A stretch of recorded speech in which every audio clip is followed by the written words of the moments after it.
Hello, plant friends. Hope you guys are all staying happy and healthy out there. In this episode, we are going to talk about leaf spots. When I think about leaf spots, I think about it in sort of three categories. Okay, so the first category is super low anxiety.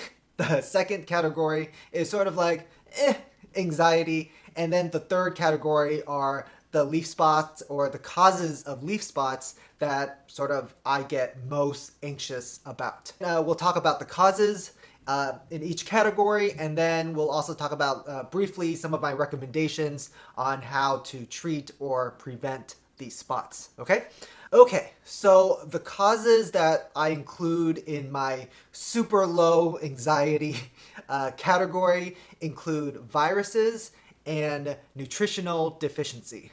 I think in most cases, for most people, you would be much safer just totally ignoring viral causes and nutritional deficiency as possible causes of your leaf spots. They are that rare. You are much, much more likely to encounter all the other causes of leaf spots and browning and all the other stuff that we're gonna get to. Is it possible? Yes, but I consider viruses and nutritional deficiency to be like less than 1% of, as the cause for leaf spots. Okay, moving on to category 2. Category 2, I consider medium, mild anxiety when I encounter these. Okay, and these are very, very common. Under this category, I include humidity, heating, and also physical trauma. I think when we're talking about humidity and heating, I sort of lump them together. Okay, a lot of plants featured on this channel are tropical plants, and they come from a place that's warm and have a lot of humidity. And then when we, transfer or grow them outside of their natural habitat and the humidity is lower, that can, crisp up the leaves and cause some leaf burning or leaf damage or leaf spots. Usually you'll see it as along the outside edges of the leaf, along the periphery of the leaf, and sort of it kind of like dries inward. The reason why I lump heating with humidity is that, especially during the winter when you have your heater on, any heater source will just lower the overall humidity, or at least lower the humidity around that heating source. Obviously, if you have a heater here that's really hot and then you have your plant like right here, yes, it's actually a direct heat that's burning or browning your leaves. Sometimes people who have like grow lights that are warm and their leaves are just like right there and the light's like right there. Yes, in those cases, it's actually, the heat itself that's burning your leaves. But I find that a direct heat burn is generally more obvious.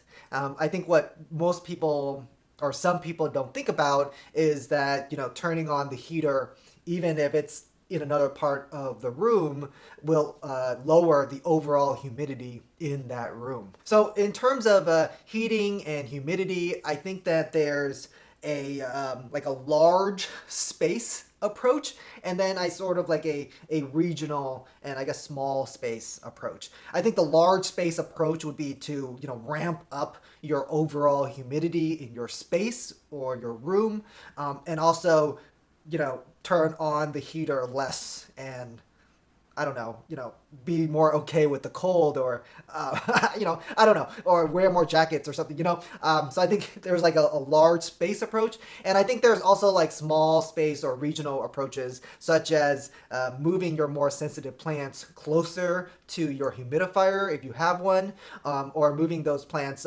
further away from your heat source. Some people use high humidity enclosures, right? Like put your plant in a mini greenhouse, or cover it up in a way where that area or covering traps more humidity around the plant. That's another option for you guys.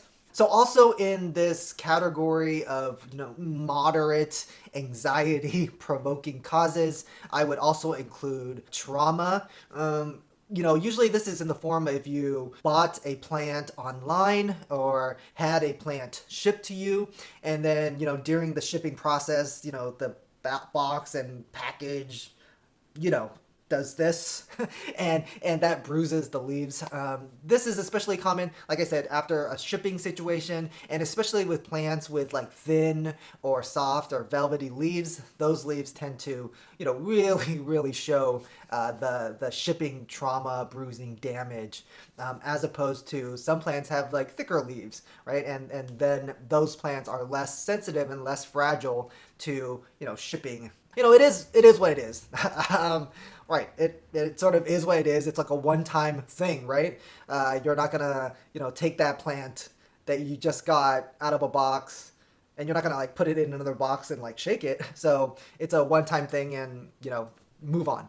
Okay, so now we're gonna talk about the causes that give me the most anxiety, and I'm sure give you guys the most anxiety as well. And these are fungal and bacterial spots, as well as pests. So when we're looking at spots, these spots are usually not around the periphery of the leaf, or I mean, they could be, but oftentimes you find them inside the center of the leaves. And, they can be, I guess they can be sort of like any shape. Bacterial and fungal causes usually have like a ring of yellow or discoloration around them. If you're talking about pests that are just like, chewing on the leaves, usually I find that they don't have that ring of discoloration around those sort of spots, right? So that's kind of how I guess very generally and very broadly, think about that. In terms of fungal and bacterial causes, usually you find these in cases where your leaves are too moist, or if there's standing water or moistness or wetness on the leaves for too long. In terms of what to do with this, I normally would recommend increasing your circulation, the air circulation. Increasing air circulation helps dry out those leaves, helps move the water, so it really helps prevent the fungal and bacterial growth. Another thing you can do is spray your leaves with an antifungal. Antifungals are usually just super, super specific and super, super safe, as in they're very specific and they're very good at killing fungi. And because we're not fungi, generally super, super safe for us. So if you're worried about health and that kind of stuff with sprays, I wouldn't worry too much about that. But all I can really say is that antifungals, as a spray, super, super effective. Okay, so if you have spots and you really don't know the source at all, buy an antifungal, basically any of them. Find the cheapest one and then just spray your leaves. Super, super safe, and I think that the possible harm that you can do is very, very minimal. So moving on to pests. I mean, first of all, pests they're just inevitable. If you have plants of any amount together and in your place for a good amount of time, you will get pests. It's really an inevitable part of the hobby. I always recommend that you have a regular regimen to treat pests. Even if you don't have pests currently, having a regular regimen that treats pests keeps them away, because once you stop, I can almost like guarantee you they do come back. I try to do mine, I'm super lazy, so I think I spray for pests every about 2 months, if I'm being honest.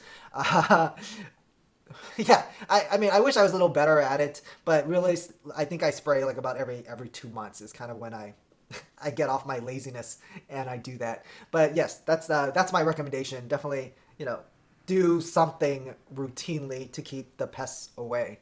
Hope you guys enjoyed the episode. If you guys like the shirt, get one and support the channel. And until next time, happy planting.